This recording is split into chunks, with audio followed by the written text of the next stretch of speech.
Welcome. I'm E.G. Marshall. We hear about the changing times. Is it the times that change, or the people within those times? We talk about a need for change, and then don't recognize the change when it comes along. Around 500 B.C., a Greek philosopher declared that all is flux, nothing stays still, nothing endures but change.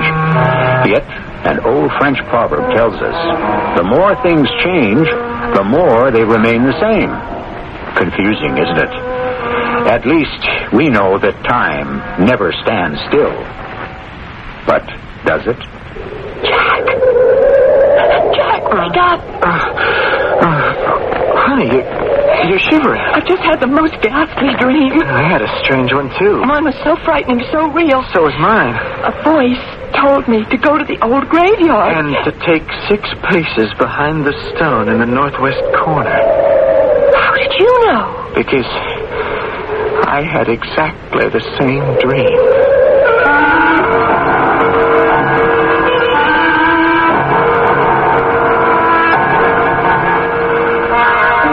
Mystery drama, Too Early, Too Late, was written especially for the Mystery Theater by Elizabeth Pennell and stars Russell Horton and Marion Seldes. I'll be back shortly with Act 1.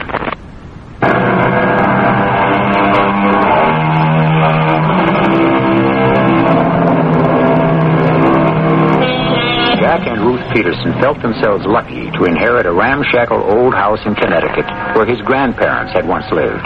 The place was closed for a long time until last summer when the couple began fixing it up. They recalled past holidays there and decided it would be a great place to spend New Year's Eve.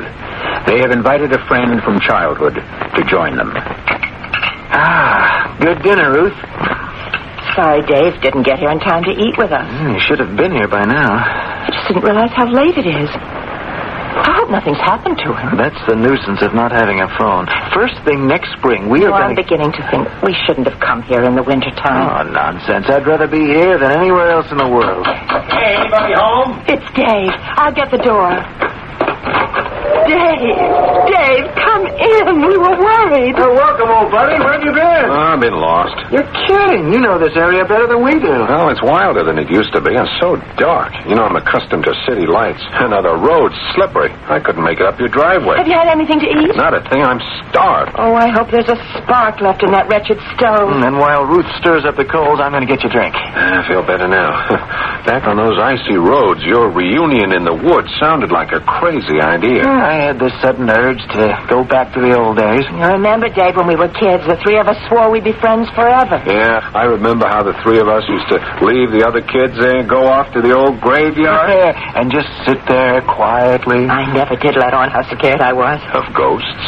I felt that all those dead eyes were looking at me. The old folks disapprovingly, and the children begging me to help them. Honey, I thought you liked the old graveyard. Oh, I did, in a creepy sort of way, but those ancestors of ours seemed almost too real. Hey, do you suppose the inscriptions on those stones are still readable today? Of course, we checked up this past summer. Oh, I don't know. That place is terribly overgrown now.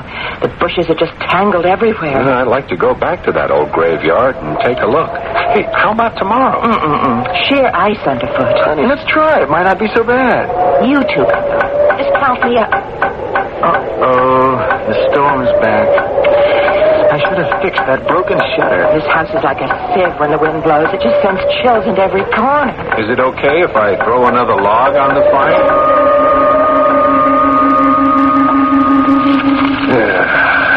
Nothing like a roaring fire in the country. I remember these sudden windstorms. I love them. Maybe that's why I went into the business. Say, that's right. You still working on those wind machines? You bet. We're making real progress. I can tell you right now, you're on the wrong track. What do you mean? I mean, that old-fashioned stuff is out. Completely out. Our ancestors tried it. You, know something better? Yeah, darn right I do. Don't you realize we're in a nuclear age? Yes, and it's much too dangerous. No, not the way I'm working at it. We're almost ready to conquer nature. Who needs your nuclear power? That's what the wind can Jack, do. close the door. Oh, Lord, the lights have gone out. That does it. I've got to put a new lock on this door. I knew we shouldn't have come up here in the wintertime. Don't you have kerosene lamps? Yeah, there are plenty of lamps in the house, but Jack couldn't find any kerosene. Everyone's bought it up for those fancy new stoves. Is this ever a backward country? Now, just you wait. No, wait, don't panic. We've got plenty of candles. And we don't need a refrigerator. I chipped some ice off the rain spout, and the champagne's been chilling for hours. It's nearly midnight. Time to welcome the new year.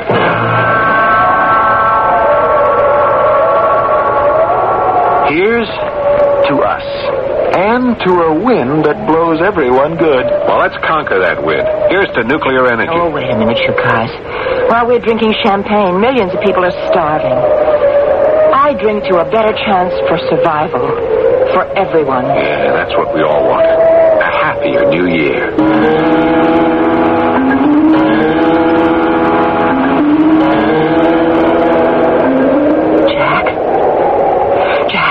Wake up. Oh, do I have to? Yes. Hold me tight. I want to be sure I'm alive. Oh, honey, you sure? I just had the most ghastly dream. I had a strange one, too. Oh, but mine was so frightening, so real. So was mine. Listen, there was this terrible man. Oh, I guess he was terrible. I couldn't exactly see him. But he kept telling me over and over that I had to obey his orders. Oh, that's extraordinary. Well, what did he tell you to do? He told me I must go to the graveyard. When? At noon, today. I don't believe it. You don't have to believe in dreams, do you? Now listen, there's more. The voice told you to go exactly 6 paces behind the furthest gravestone in the northwest corner. How did you know? Because I had exactly the same dream. But that's impossible. Is it? What was the next step? To dig a hole? To the depth of 2 feet? Yes, that's what he said, and then we uncover something that might change the whole course of the next decade. It's weird. You and I agree on a lot of things, but we were never any good at ESP. Wait till Dave hears about this.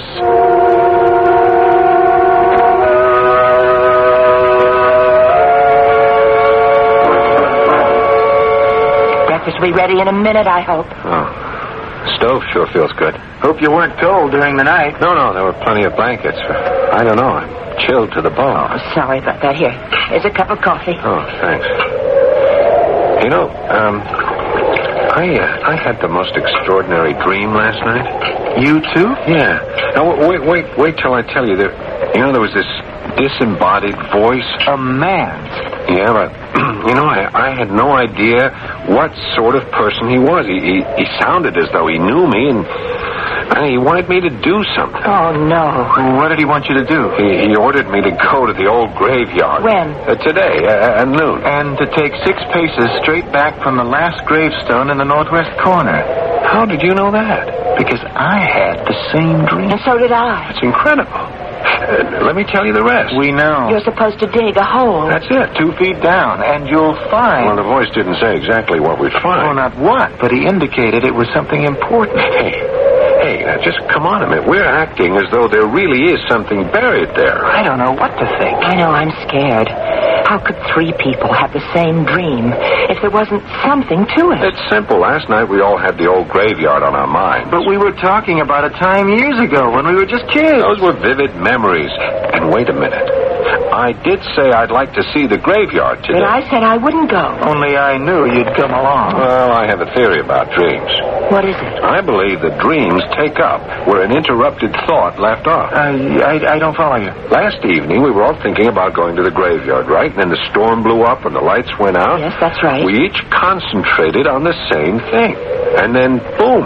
Don't you see how logical it is? That's an analysis even Freud might approve of. Elementary. So, we just go ahead with our original plans. But I think since we're going to the graveyard, we might as well take along a couple of shovels. Just in case. Are you 2 really going to the graveyard? We're all going, Ruth, and just for kicks, we're going right at noon.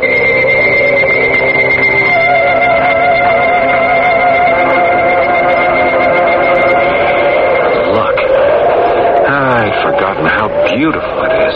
We've never been here in the wintertime. It looks like an ice palace. Hey, this one's my great-great-great-grandfather. He lived to a ripe old age. Why did they carve such an awful skull thing with wings? Oh, that's the traditional angel of death. The person who lies under here was drowned in Lake Ontario. How'd you know that? It says so. Hey, listen. A church bell. But there hasn't been a church around here in 100 years. Yes, there's a church over the hill.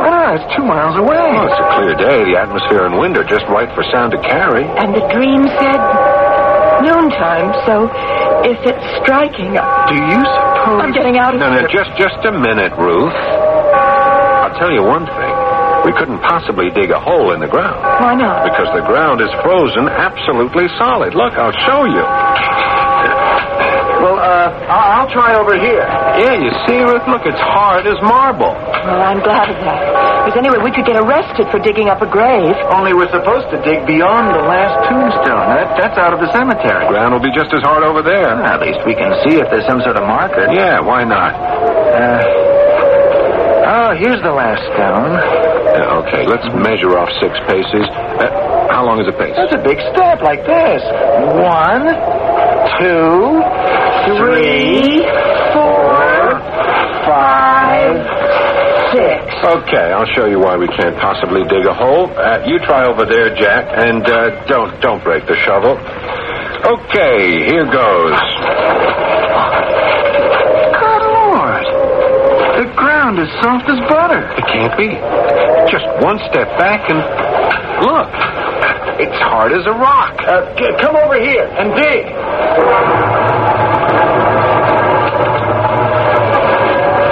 I'm not going to watch. I don't like the sight of old bones. 2 feet down. We're almost there, Jack. I found something. Here, scrape the dirt away. Be careful. Well, I'll be. Look. Ruth. Look. What is it? Oh. Something shiny. I've never seen anything like it. What have they found? Something shiny, Ruth said. Can it be gold? Surely not treasure buried by Captain Kidd. Although there's at least one legend which claims that some of his loot was buried in the foothills of Connecticut. However, that's another story. Our 3 friends had made a surprising discovery, and the circumstances which surround their findings become more strange by the minute, as you'll learn presently in Act 2.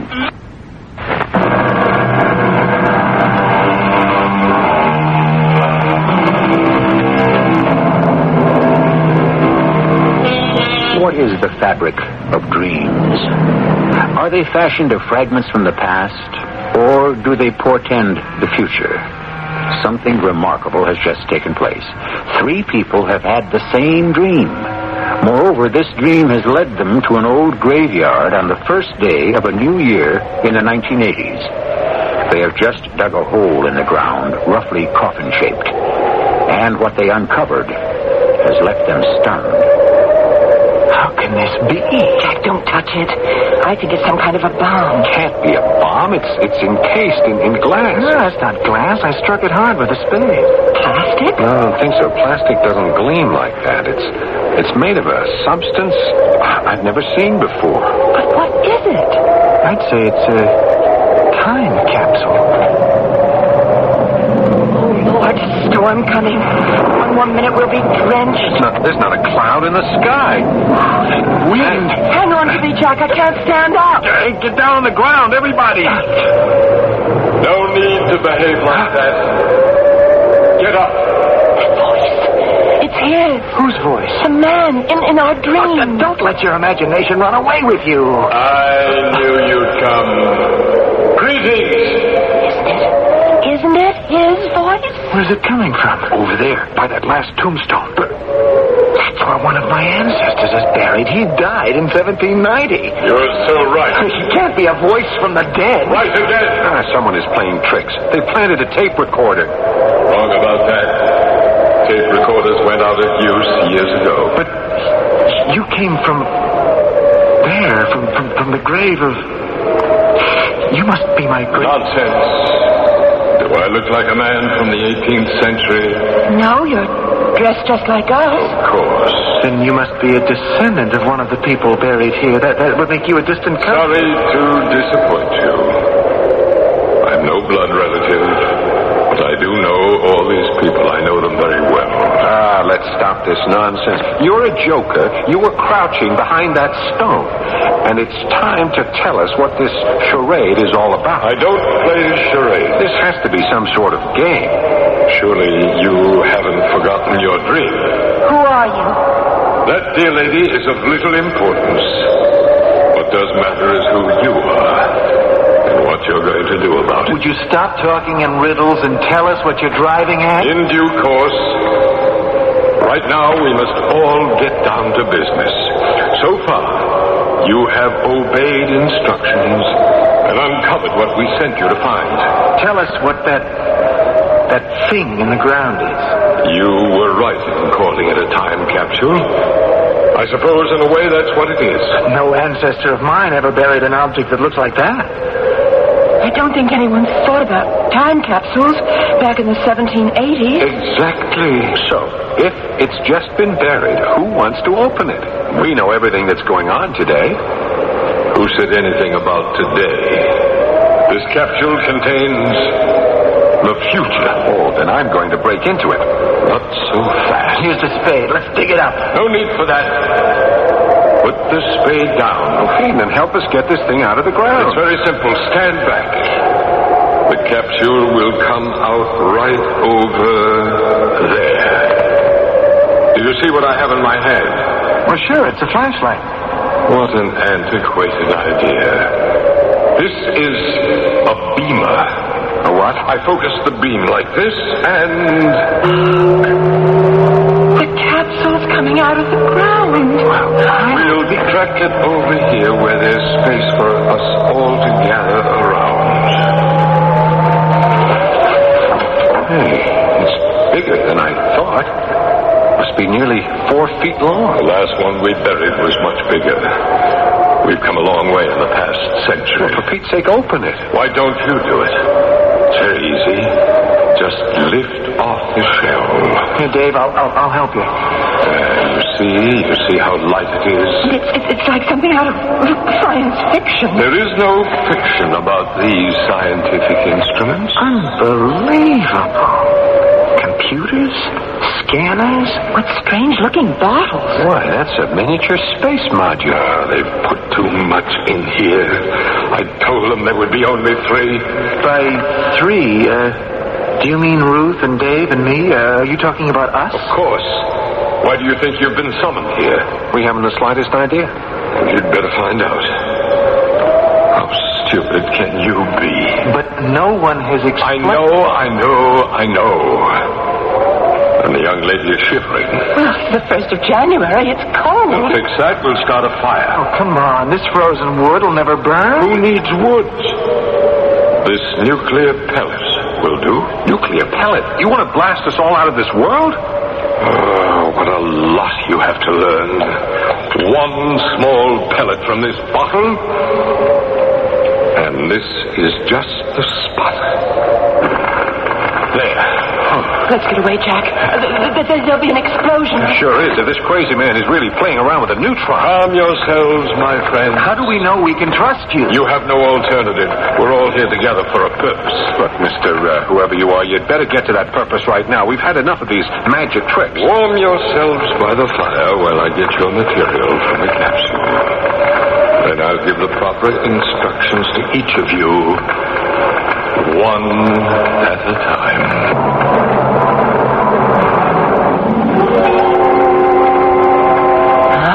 Fire feels good. No, this is crazy. All of it. That man's insane. He may well be dangerous. He may be a madman, but by golly, I want to know everything he has to say. And one of the... He's coming back. He's carrying something that looks like a big balloon. Your name is Jack, is that right? That's right. And you're the man who's working on energy sources through wind power? Well, I don't know how you know that, but it's true. Hang on to this inflated bag. It's filled with wind power. The bag's so light it can't be filled with anything but wind. Oh, no, you're quite wrong. It contains instruments which weigh at least 100 pounds. Well, how can that be? Pay attention. First, tell me who lies under this stone. That's the grave of my ancestor, Samuel Peterson. Did you know he was one of the first to build a windmill in this part of the country? Oh, that's very interesting. It could have been, but it wasn't. Why? Didn't it work? He tried, but all he ever got was a trickle of water. We offered to help him, but he was too busy to listen. Well, that was 2 centuries ago. If I could just show you what we're doing today. You can show me nothing. Open that bag. Well, these things couldn't have come from that lightweight bag. When will you learn how easy it is to carry heavy objects when they're floated in hydrogen? No, that can't be. The slightest friction and everything would go up in flames. I'd forgotten you've not yet figured how to make hydrogen decombustible. But no matter. I'll give Jack 1 minute to look over the contents of the bag. And there's everything here that I've been working on. Much more. There's a computer, of course I have one of those. Not like this one. All these other things. How wonderful. A rotor, the new vertical blades, an electronic driving shaft, all in miniature. I've never seen such perfect scale models. Those are not scale models. Of course they are. Your cumbersome equipment is out of date.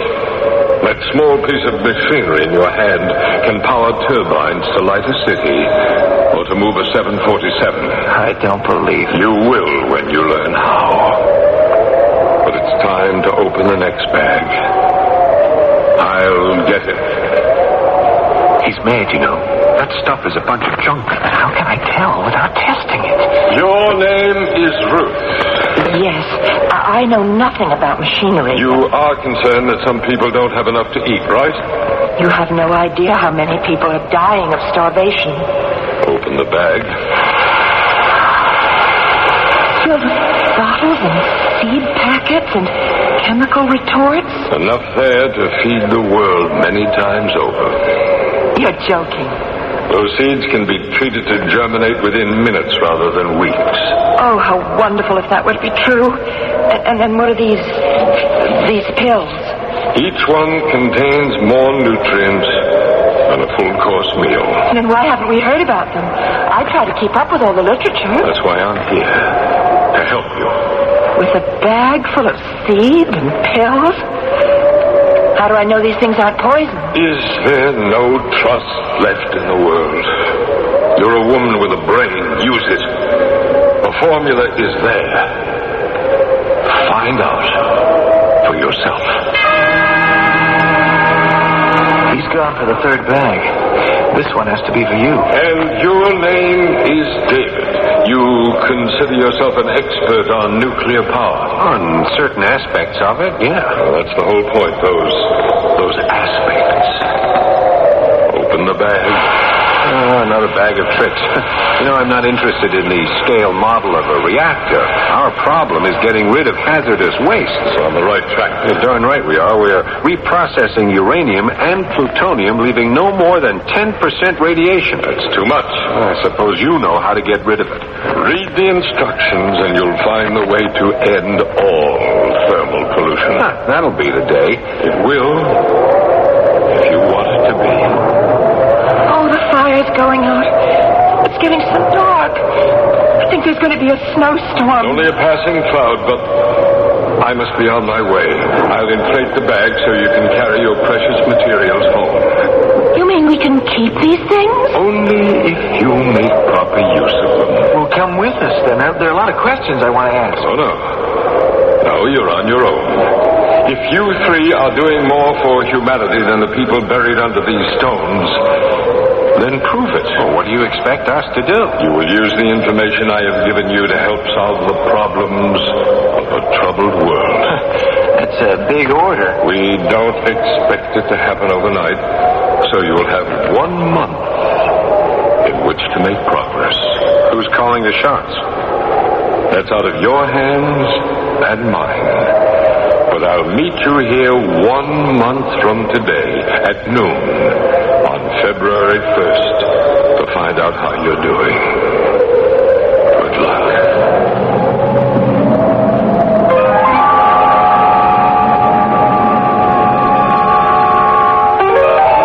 With that last big gust of wind, the mysterious stranger vanished without a trace.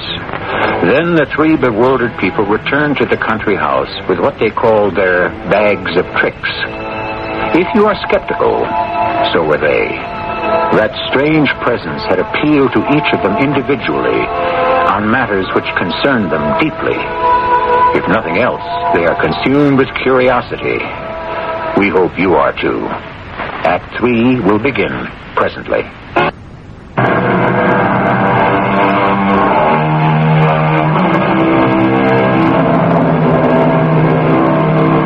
Our three friends have spent an extraordinary afternoon with a presence who did not identify himself. They have been challenged to show what progress can be made in important fields of human endeavor. Baffled by the circumstances, they are compelled to examine the materials which have been placed in their hands. Several hours have passed, and their absorption has been complete. It all makes sense, Ruth. Every page of it. The combination of ingredients used in these pellets is fantastic. Why haven't we thought about using this formula? I've got to get to the lab to try this out. Now, how are we going to explain what happened today? There's no need to, Jack. Once we learn how to use these tools, the information is ours to demonstrate. Then you do believe that for some reason we've been chosen. All we can do now is believe in ourselves. I think it's time to pack up and go back to civilization. Well, I'm leaving right now. And if word gets to the suburbs that a city apartment house is blown up, you'll know something went wrong.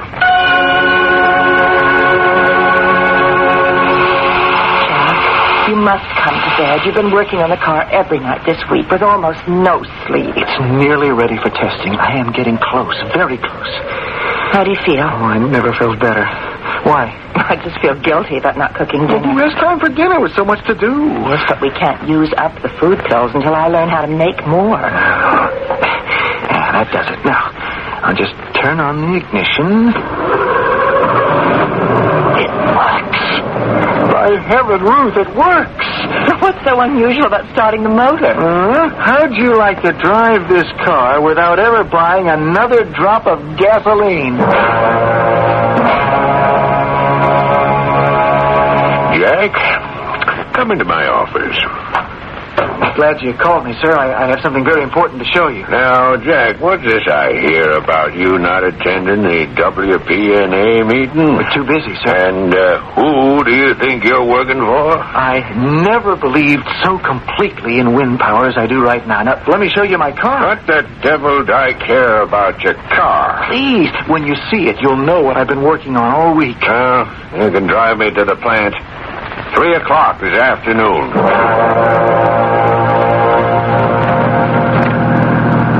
Nice-sounding motor, isn't it? Yeah, sounds okay to me. Mm-hmm. Take a look at the gas gauge. What? Why, you young fool, it's empty. What kind of game you playing? Just proving a point. Yeah, drive into that gas station. This car does not use gas. Oh, I suppose it's running on thin air. Exactly. I'm using wind power. You're out of your mind. Now, I'll pull up over there and open the hood so you can see for yourself. You hooked that tiny vertical bladed motor to the generator. That's right. At what speed? Well, I've only tested it up to 70 miles an hour. How far will it go without being regenerated? I've only driven 250 miles, but it regenerates itself. Jack, drive me back to the office at once. Jack, you must realize we have a tiger by the tail. Now, how many people know about this invention of yours? Well, you're the first one I've come to. Good. So until the details can be worked out, this must be kept an absolute secret. Oh.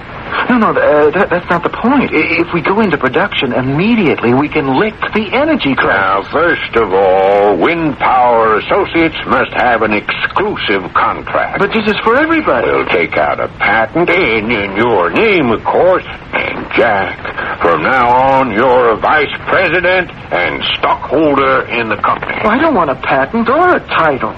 All I want is for you to back me up with a public demonstration. Tomorrow. Tomorrow? You're madder than I thought. For your own protection, Jack, I'm not throwing you to the wolves.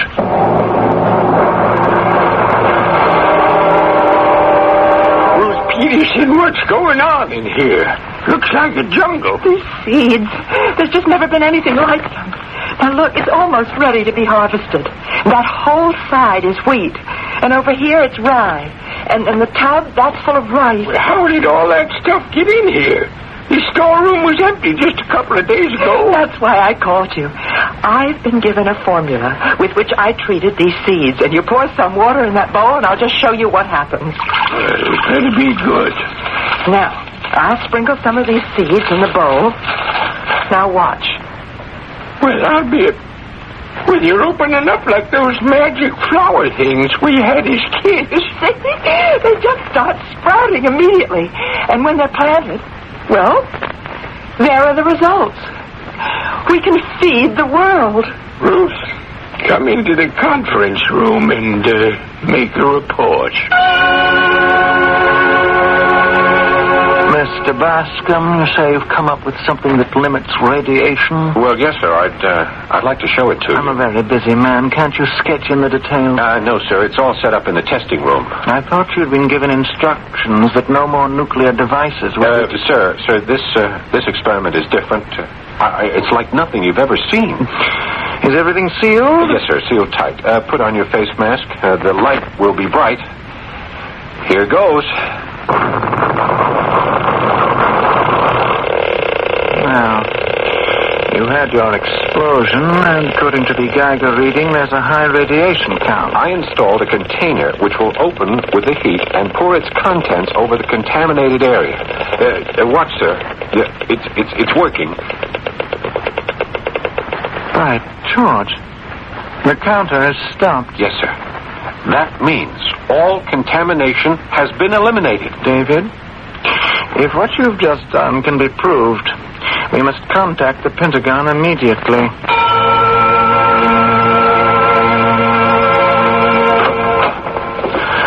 Ruth, are you home? Yes, but not for long. You're going to drive me to the airport. Oh, honey, I'm bushed. Nothing but disappointment all day, all week. What's this about an airport? Well, you know how well my work's been going. They've tested the formula, and they've learned how to make the food pills. Well, so why don't they ship them off to wherever they're needed most? Because if they fell into the wrong hands, they'd never get to the needy. I have the honor of launching the program. They're sending me overseas.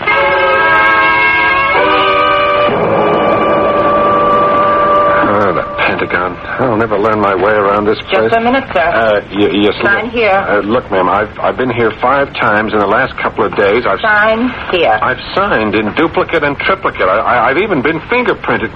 Look, please, could you tell me which way to room 1405? Down the hall to the left, then turn right.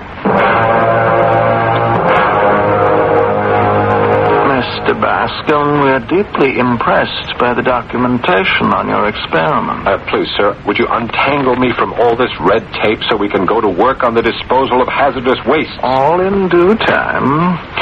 You have given us what can be a clean bomb. Now, wait a minute. I want nothing to do with bombs. But if we had a missile which was truly clean, imagine the possibilities. My information must not be used for making weapons. I am concerned with saving lives, not destruction.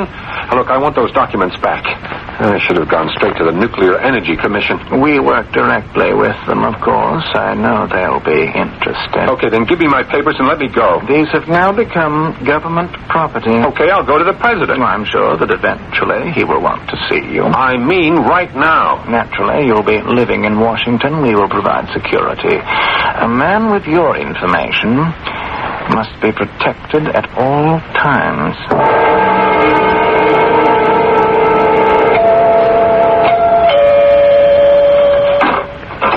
Oh, Dave, am I ever glad to see you. That goes for me too, Jack. How you doing? Miserably. Before any damage is done, I must get to the president. How's it going with you? Rotten. I've drawn charts. I filled in forms. The auto industry won't talk to me till their big convention in April. I tried going straight to the press. They think I'm a nut. Yeah, I know what you've been going through. Excuse me. Hello? Hello? Who? Louder, please. This connection is terrible. Hello? Hello? Ruth, where are you? I'm in jail. Well, you're where? They put me in prison. For what reason? For being a spy. You're kidding. Darling, I'm only allowed one phone call. Please do what you can to get me out of this place. I'm in the... Ruth? What's the matter with this line? What is it? Ruth's been thrown in jail. I have no idea where, and the phone's dead. Well, you know where we're supposed to be 3 days from now. Oh, we can't go without Ruth. Oh, we may have to.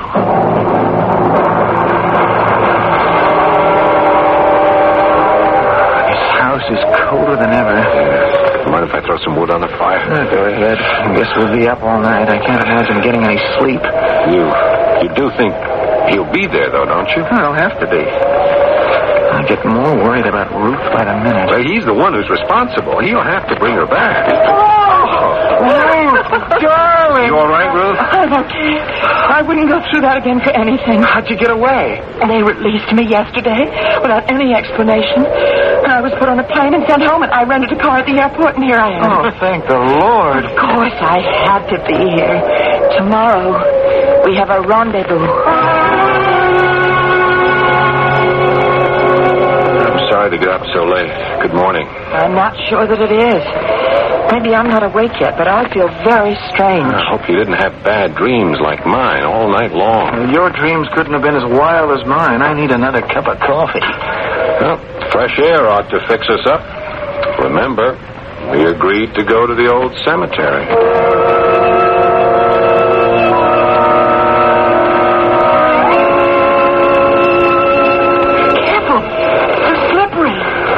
Very different this time of year. I'd forgotten the place was so deep in the woods. Greetings, all of you. You're right on time. He's here. Of course he is. He said he would be, didn't he? You don't know what trouble you got us into. Oh, yes, I do. You threw me to the warlord. I was thrown into jail. I know. Don't bore me with details. You were given a remarkable opportunity, but not one of you got to first base. Well, it was all so frustrating. Life always is. And so are dreams. Well, how would you handle a situation where everything has to be checked and double-checked? I wouldn't stand for it. Well, you'd have to, unless you were a dictator. Your ancestors under this ground came here to be free. They acted for themselves, did things in their own way. And how many died young? You just read the dates on these gravestones. That's irrelevant. Irrelevant that we've learned to prevent the diseases they died from? If you think it's progress to extend the span of human life, why are you working to wipe out your entire universe in one instant? That's not our intention. It's too early to pass judgment on what we can do in the future. Too late, I'd say. In view of the way you've already bungled things. Yeah, but now with the tools you've given us, we'll get things on the right track. You never had any tools. It was quite clear from the beginning that our experiment would be too much for you to handle. You brought us the capsule. I brought you a time capsule only.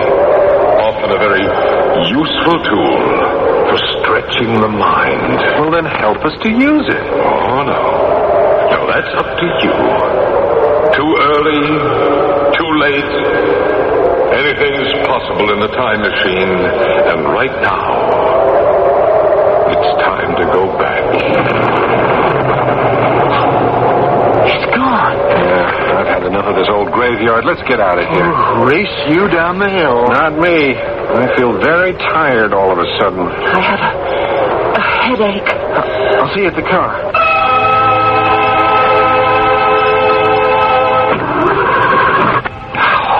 Having car trouble? I thought I'd warm up the motor, but the darn thing won't start.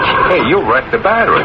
Jack, look at the gas gauge. Well, it's empty. I swear we filled it yesterday. Didn't we, Ruth? It sounds crazy, but I don't remember. It's quite a hike to the nearest gas station. But the summer station is closed in February. What did you say? I said the station is closed. I'm all mixed up. What day is today? Well, I'm not working, so it must be a holiday. I feel as though I'd been away for a month. An old graveyard can be a very unsettling place. What time is it? Well, on my watch, it's 2 minutes to 1. We've been here nearly an hour. An hour? But what's the date? Well, my watch says it right here. It's January the 1st. January the 1st? What happened to the whole month of January? But that's not possible. You mean that all that happened to us didn't... Was it a dream? Well, if it was, I'm glad. So am I. Well, then, don't look so gloomy, you two. Happy New Year. All things are possible. It's really just the beginning. Minutes, hours, days, a month. The major events of a lifetime can pass through the human mind within a matter of seconds. And what do we mean by progress? I'm inclined to believe the 1980s are a good deal better than many people say they are. Perhaps, to use Shakespeare's phrase, time is always out of joint. In their struggle for existence, those early American settlers were forced to move slowly. Today, the frightening part about heading into the future is not speed. It's the direction we are taking. I'll be back shortly.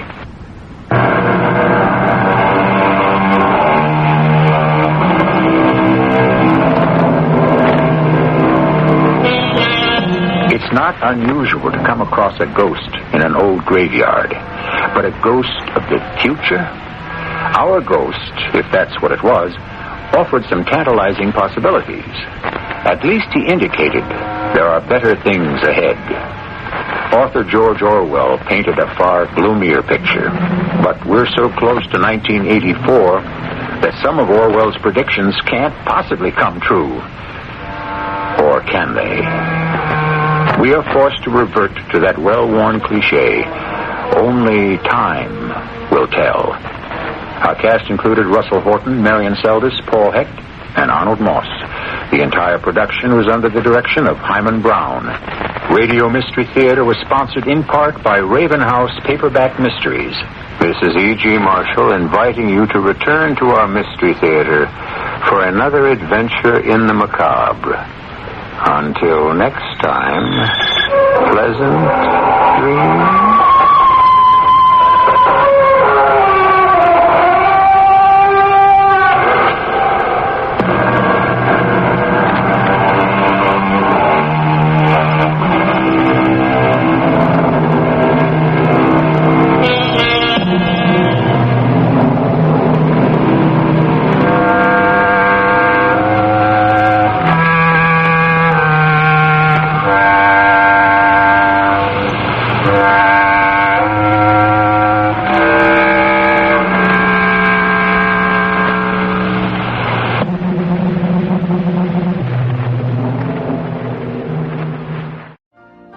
You've been listening to the OTR Gold Network.